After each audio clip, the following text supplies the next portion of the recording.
Hello everyone. Today we will start I hope this will be the last part of our class 12th first chapter, that is solid state. अब जो हमें नया term पढ़ना है that is radius ratio rule. Last हमने void पढ़ा था and उसमें हमने ऑक्टाहेड्रल और टेट्रा वॉइड्स को देखा था. तो now this is the new term that is radius ratio rule. अब ये रेडियस रेशियो रूल क्या होता है? इट इज़ द रेशियो, किसके बीच का ratio?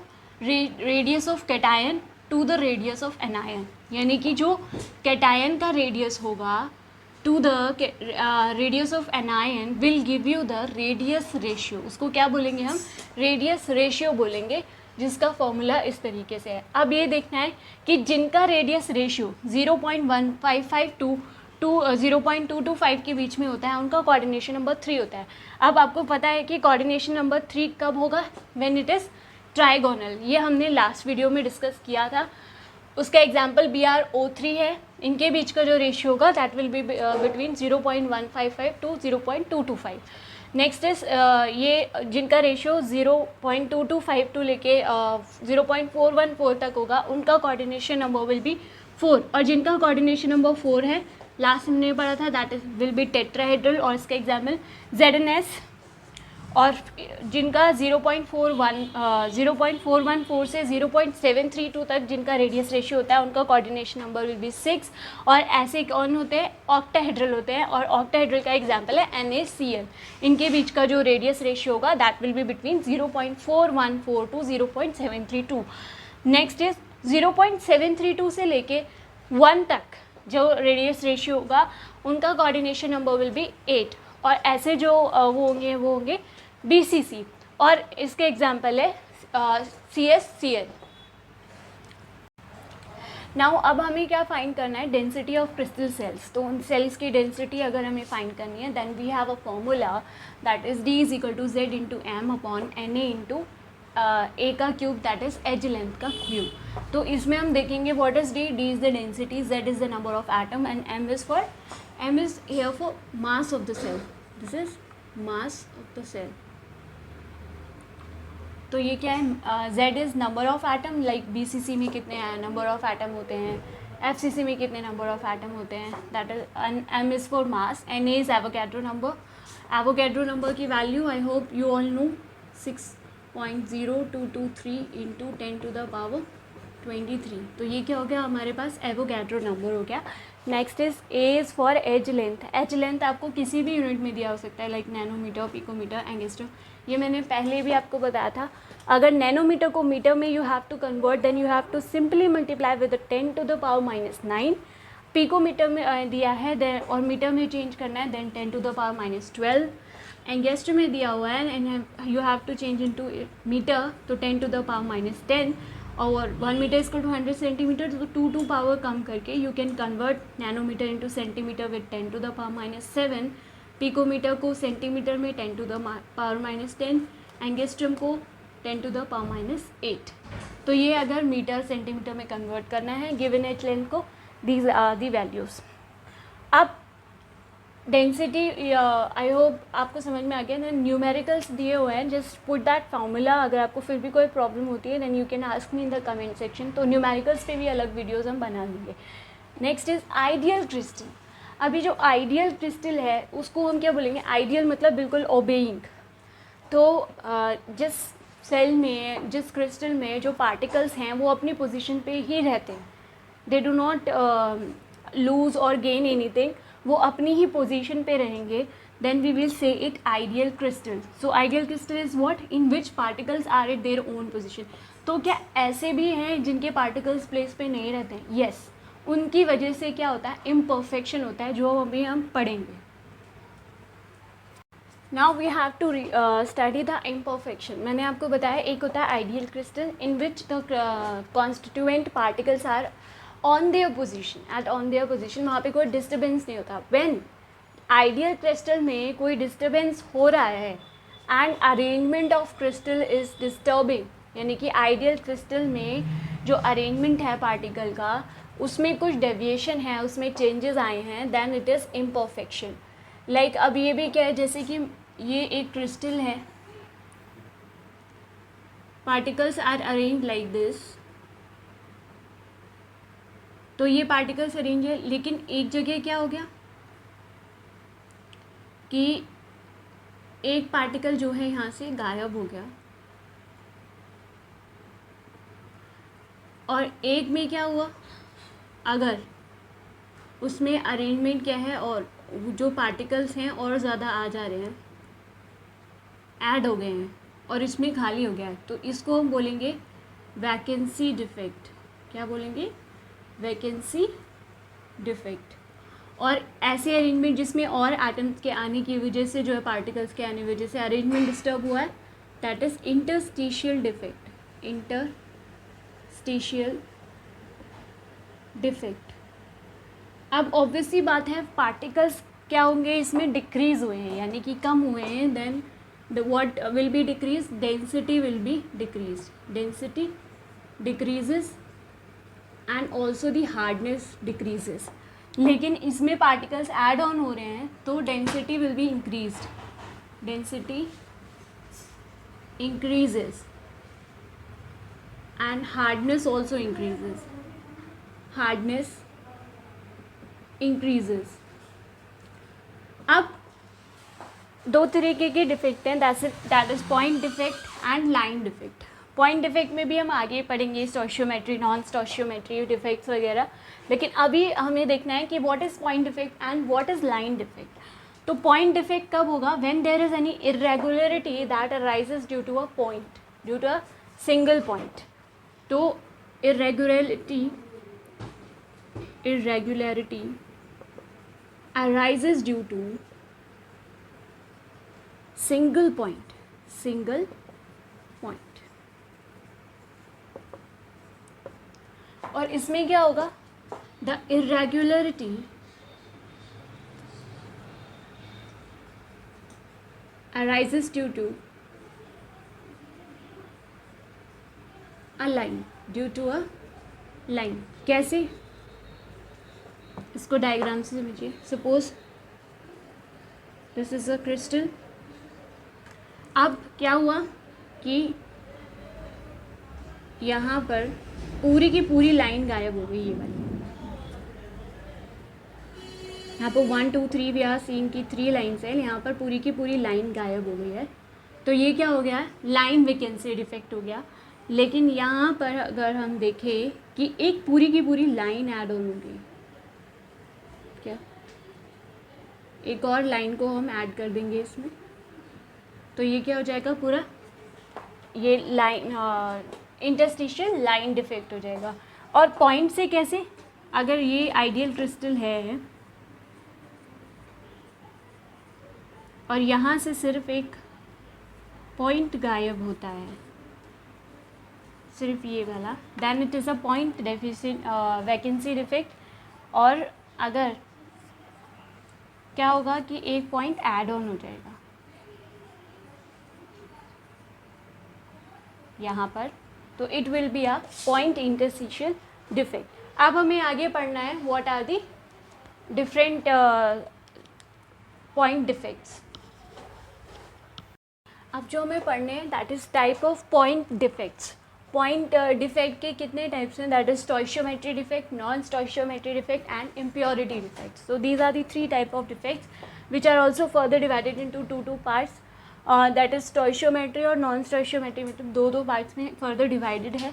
So let see what is stoichiometry defect. Stoichiometry defect जो होता है, इसमें जो स्टोइशियोमेट्री है वो डिस्टर्ब नहीं होती है, there is no disturbance in the stoichiometry. Stoichiometry means कि जो रेशियो ऑफ कैटायन है is always equal to the ratio of anion. Number of cation जो है वो हमेशा किसके इक्वल रहेंगे? नंबर ऑफ एनायन के। But in non stoichiometry defect ये जो अरेंजमेंट है, स्टोइशियोमेट्री है, वो डिस्टर्ब होती है, मीन्स कि number of cation will be not equal to number of anion, तो उसको हम बोलेंगे नॉन स्टोइशियोमेट्री डिफेक्ट। और इम्प्योरिटी डिफेक्ट कब होता है? जब क्रिस्टल में क्या है, कोई इम्प्योरिटीज़ आ रही है, when foreign impurities are added then it is said to be impurity defect। और ये जो स्टोइशियोमेट्री डिफेक्ट है इसको 2 पार्ट्स में बांटा गया, that is Frenkel defect and Schottky defect. Stoichiometry defect के 2 टाइप्स हैं, that is Frenkel defect and Schottky defect, जिसको भी हम पढ़ेंगे।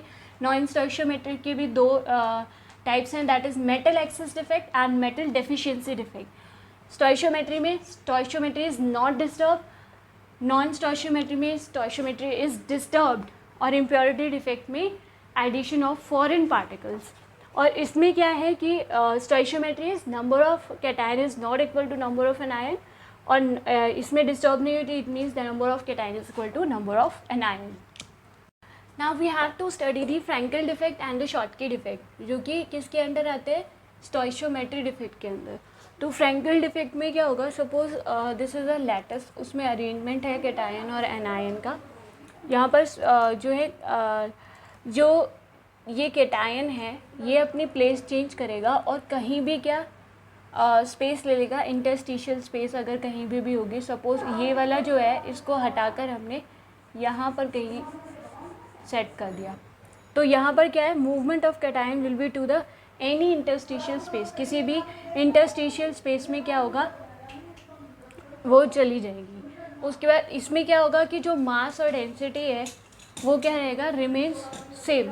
क्यों सेम रहेगा, because there is no loss over here, सिर्फ कैटायन का movement within the lattice हुआ है and it just move to the any interstitial space. तो कैटायन क्या करेगा, अपनी प्लेस चेंज करेगा और किसी भी इंटरस्टिशियल स्पेस में जाके अरेंज हो जाएगा। इस वजह से उनका मास और डेंसिटी रिमेन्स सेम, और इसी वजह से इनकी इलेक्ट्रिकल कंडक्टिविटी में भी कोई फ़र्क नहीं पड़ता, इट ऑल्सो रिमेन्स सेम। यहाँ पर आप देख रहे होंगे कि जो साइज़ ऑफ कैटायन है it is smaller than size of anion. So यहाँ पर क्या होगा, size of cation will be smaller than the size of anion, और इनका जो कोऑर्डिनेशन नंबर है that will be also low. क्या होगा, लो होगा कोऑर्डिनेशन नंबर। इसके एग्जांपल है जैसे AgCl, AgI। तो ये क्या हो गया, फ्रैंकल डिफेक्ट। क्या होता है इसमें, there is a movement of the cation to the any interstitial space, mass and density remain same, because वहाँ पर क्या है, सिर्फ मूवमेंट हुआ है विद इन द लैटिस, और electrical conductivity also remains the same, और size of cation is smaller than the size of anion, और इनका कोऑर्डिनेशन नंबर क्या होता है, लो होता है। बट शॉटकी डिफेक्ट में क्या है, एक बहुत मेसी अरेंजमेंट होता है कैटायन और एनायन का, जैसे कि आप देख रहे हैं यहाँ पर स्पेस था but there is no space within it. अब इसमें क्या होगा, वहाँ पर सिर्फ कैटायन का movement within the lattice हो रहा था, यहाँ पर कैटायन और एनायन जितना नंबर ऑफ कैटायन मूव करेगा उतना ही नंबर ऑफ एनायन मूव करेगा। It will just leave the cell, energy मिलेगा and they just leave the cell, बाहर हो गए। इक्वल नंबर ऑफ कैटायन या इक्वल नंबर ऑफ एनायन जो है वो बाहर हो गए लैटिस से।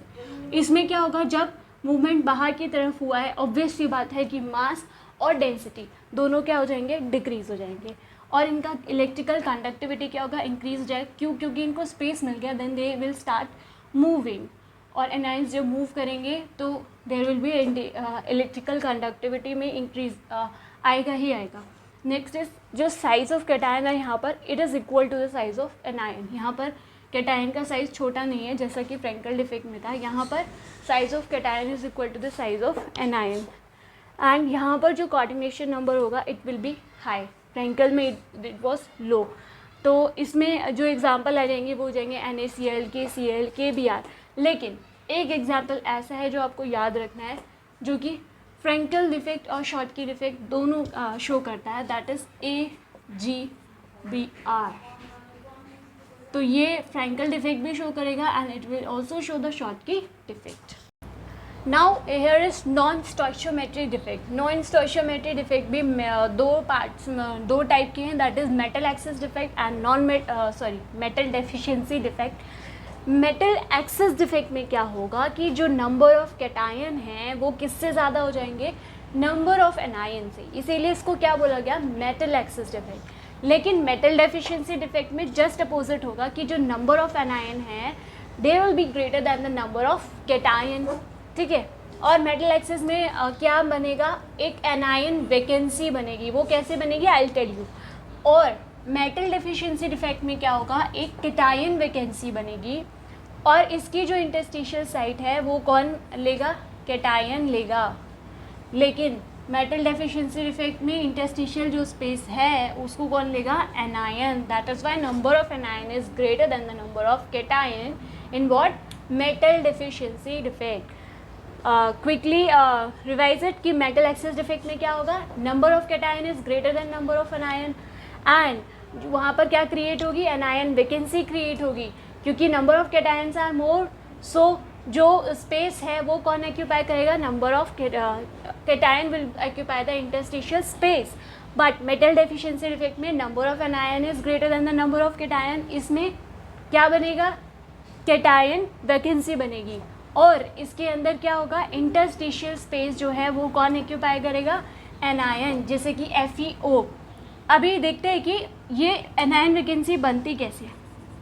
सपोज एक मेटल है, सॉलिड है कोई, सपोज सॉलिड को हमने हीट किया, सॉलिड को हीट किया, हीट करने की वजह से एनायन क्या करेगा, it will leaves the lattice, leaves the lattice, वो क्या करेगा, लैटिस को छोड़ के चला जाएगा, और इसकी वजह से एक होल क्रिएट हो जाएगा, a hole will be created, इसकी वजह से एक होल क्रिएट हो जाएगा, और इस होल को ऑक्यूपाई करने आएगा electrons, electrons will occupy this hole, electron will occupy the whole.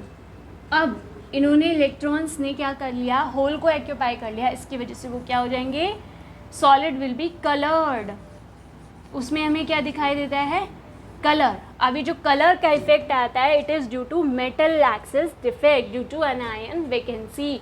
और जैसे कि LiCl है, इसका कलर कैसा हो जाता है, पिंक कलर का हो जाता है ये लिथियम क्लोराइड, और जैसे पोटेशियम क्लोराइड है वो वायलेट कलर का हो जाता है, due to metal excess defect due to the anion vacancy. I hope you understand this chapter, और थैंक यू फॉर वॉचिंग.